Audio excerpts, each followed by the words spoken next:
Assalamu alaikum wa rahmatullahi wa barakatuh, ndugu zangu wapendwa wote mnaofuatilia chaneli yetu pendwa hii kabisa.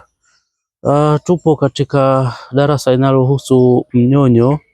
Mti wa mnyonyo tulishai kuelezea mara nyingi sana, mara kadhaa katika mambo mbalimbali, lakini leo hii mnyonyo huu tutauelezea kwa namna kidogo ya tofauti.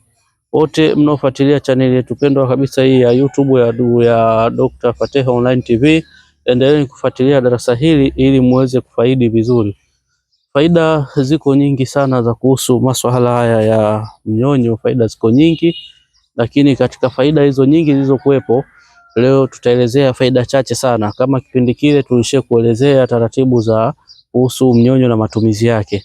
Sasa huu mnyonyo wengi wao wamezoea, wale ambao wanaopata matatizo ya kuparalyze, kustroke, wengi wao wamezoea kutumia mafuta ya mnyonyo, lakini kiufupi wengi wao hawajafahamu kuwa majani haya ya mnyonyo na yenyewe pia ni dawa tosha kwa yule mtu ambaye aliye paralyze au aliyokumbwa na mitihani kama hiyo ya kuparalyze.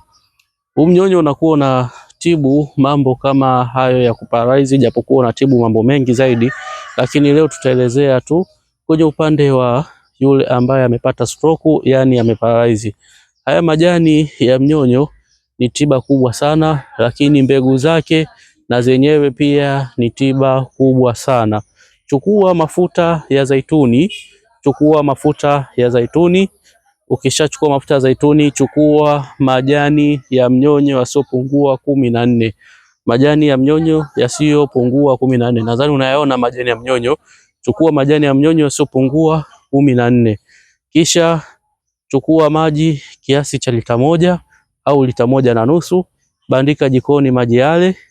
Kisha baada ya hapo miminia mafuta yale ya zaituni kiasi tu. Mimina mafuta kiasi. Lakini hapo hapo pia yale maji yakishaanza kupata moto, hakikisha maji yale kwanza yanaanza kupata moto uvuguvugu, ndio ufanye hiki ninachokuelekeza.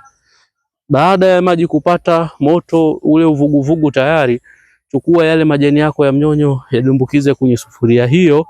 Kisha baada ya hapo basi ndo uanze hizi taratibu tunazokuelekeza.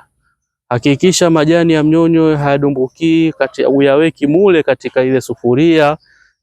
Kabla yale maji kupata moto, maji yaanze kupata moto, ndio uweke majani hayo ya mnyonyo kwenye ile sufuria.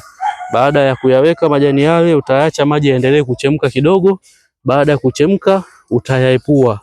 Ukishaepua, utayaacha kiasi cha dakika 10 mpaka dakika 15. Baada ya hapo, utatoa sasa yale majani, alafu yule mtu ambaye amepata ile stroke, kwa mfano kama ni mkono, ni mguu, utampaka kwanza mafuta tena ya zaituni.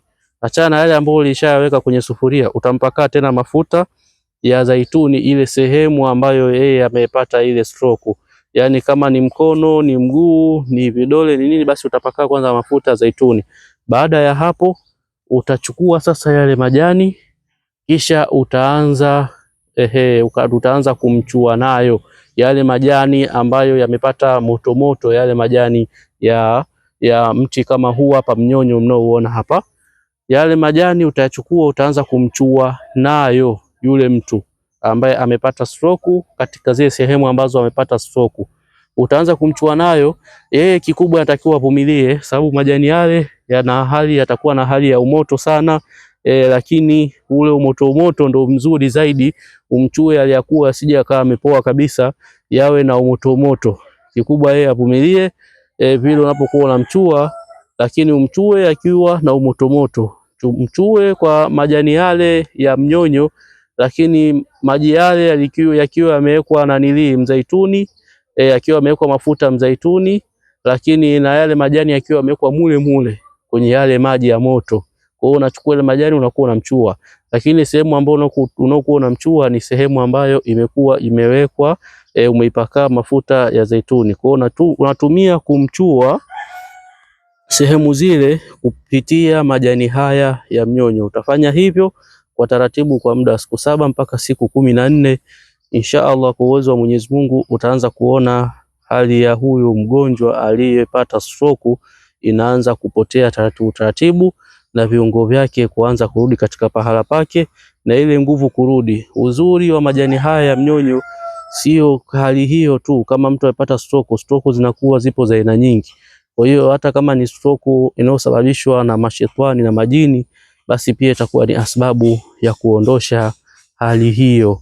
Hivyo basi nimekumbushe jambo moja, msiache kubonyeza neno subscribers, lakini msiache kucomment, msiache kufuatilia video zetu hizi ili muweze kuendelea kupata faida kubwa zaidi kupitia chaneli yetu pendwa kabisa hii kubwa ya Dr. Fatehe Online TV. Assalamu alaikum wa rahmatullahi wa barakatuh.